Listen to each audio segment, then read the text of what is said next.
and the whole wheel moves up and down. Check out the play in this.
First thing I'm going to do is take off the two bolts that hold the tabs on, and we'll look at the information on that. So looking at my tags, one tag says I take 75 140 weight synthetic oil. The other tag indicates that I have a 8.8 inch 3L55, which is the limited slip differential. So I'm going to pull the rest of the bolts off the differential, put a pan underneath it to catch the oil.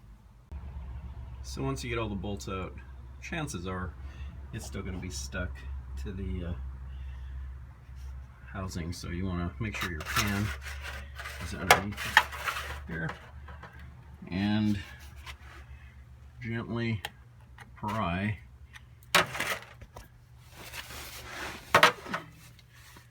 bottom open.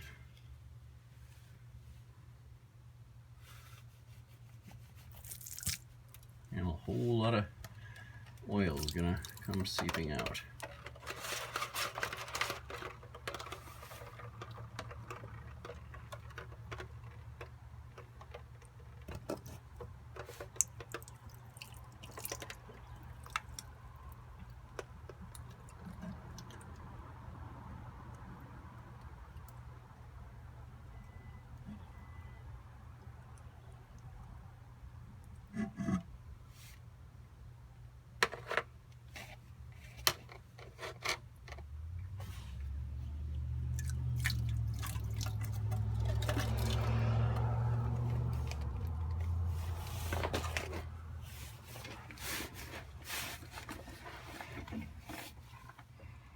So to pull out the axle, we need to remove this dowel,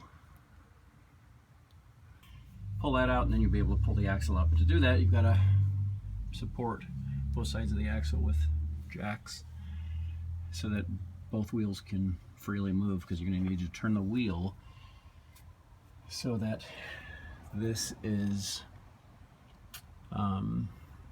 tilted enough to get this dowel out. Right now it's going to run into the side of the differential, so I need to have it come out this way a little bit so I'll be able to reach behind and push it through.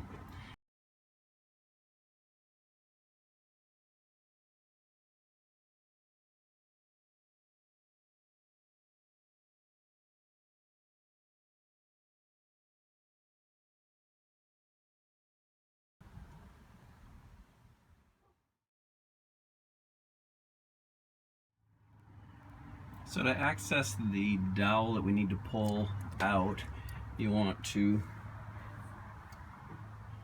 turn the wheel, and as you do that, it's going to reveal the dowel. On one end of the dowel, there's a little screw you're going to have to pull out first. After you do that, you can pull that out.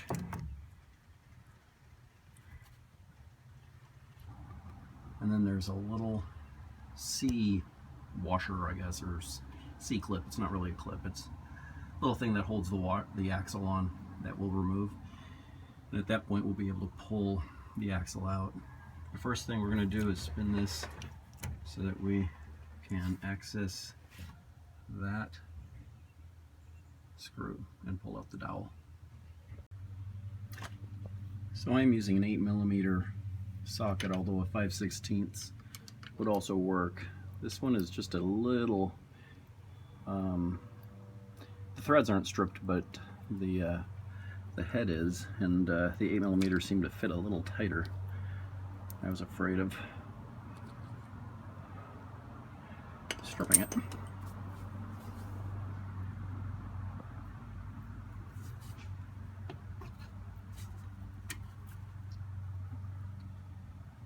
Voila. At this point, you want to avoid spinning anything, because what usually happens is all of this stuff spins and this doesn't, and you have to realign everything to get the pin back in. At this point, that's all you need to remove, except for the little C-clip washer things. To get those out, what you need to do is go to the axle that you're replacing and push the wheel in, pushing the axle in that way. I'm replacing this side, and it'll reveal the little C-clip thingy that I need to pull out. And once you do that, you will then be able to pull the entire axle out. Alright, with the axle pushed in, you can see the little C washer or whatever it's called that needs to come out right there.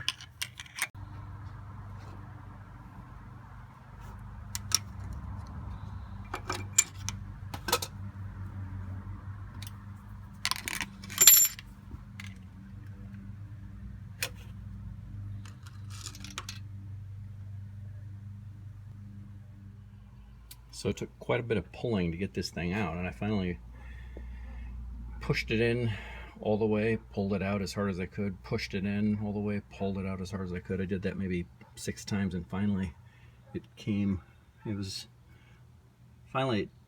out, but it was holding up because this is where the bearings have worn right into the axle.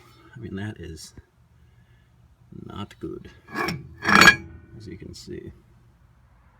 So at this point, you want to get your rear axle bearing puller set out and grab the 1 5/16, 2 3/8.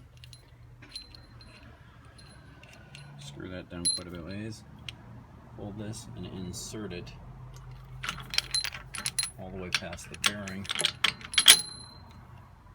and then tighten this up. You could pull this out first and then pull the bearings out, but bearings are going to need to be pulled anyway, so you might as well just do it all at once. Once that's good and tight, you want to get out your slide puller and screw it into the end here. And with the slide puller set up, you want to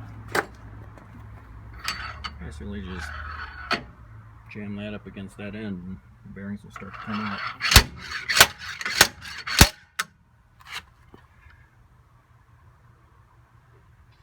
Pretty darn easy.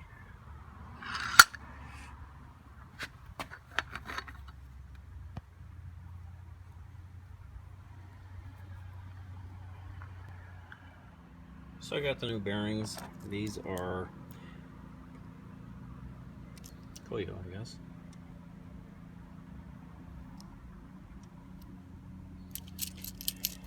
They feel and look about the same as the other ones, so I hope they're actually better. There's the oil seal. Get out your bearing race and seal driver set and find one that fits exactly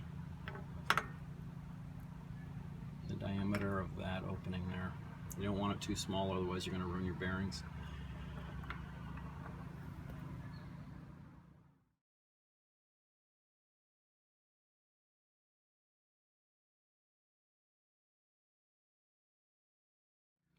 Once the bearing is in, you want to put the seal in.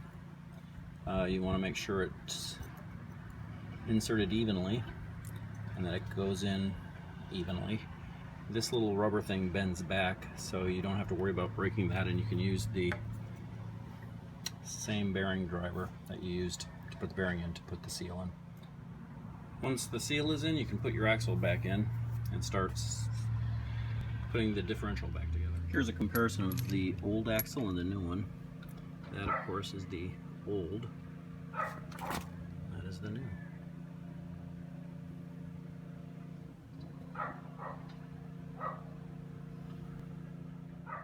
So the axle comes with the lug nuts and bolts and the bearing and the seal, all for $100.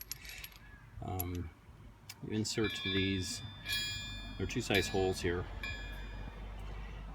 and you want to put these into the hole that is snug, because you're going to end up pounding them in part of the way, and then as you tighten them, it'll pull them through the rest of the way.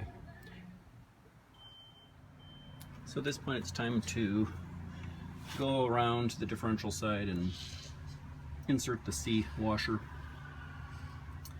and begin to put back the differential. As you can see, these aren't in all the way, but as you tighten them up, they're going to pull through. With the new axle inserted all the way, you can put the C washer back in place, and then insert the dowel there and the screw and tighten that up. Remember to align that hole there with the screw when you install this back together.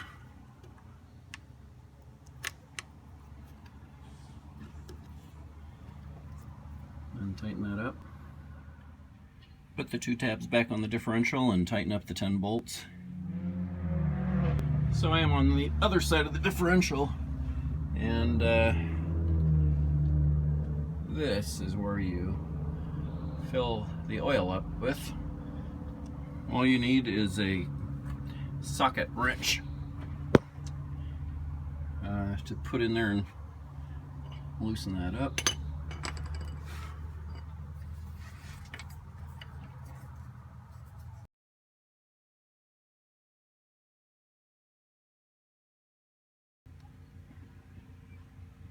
And you've completed the job.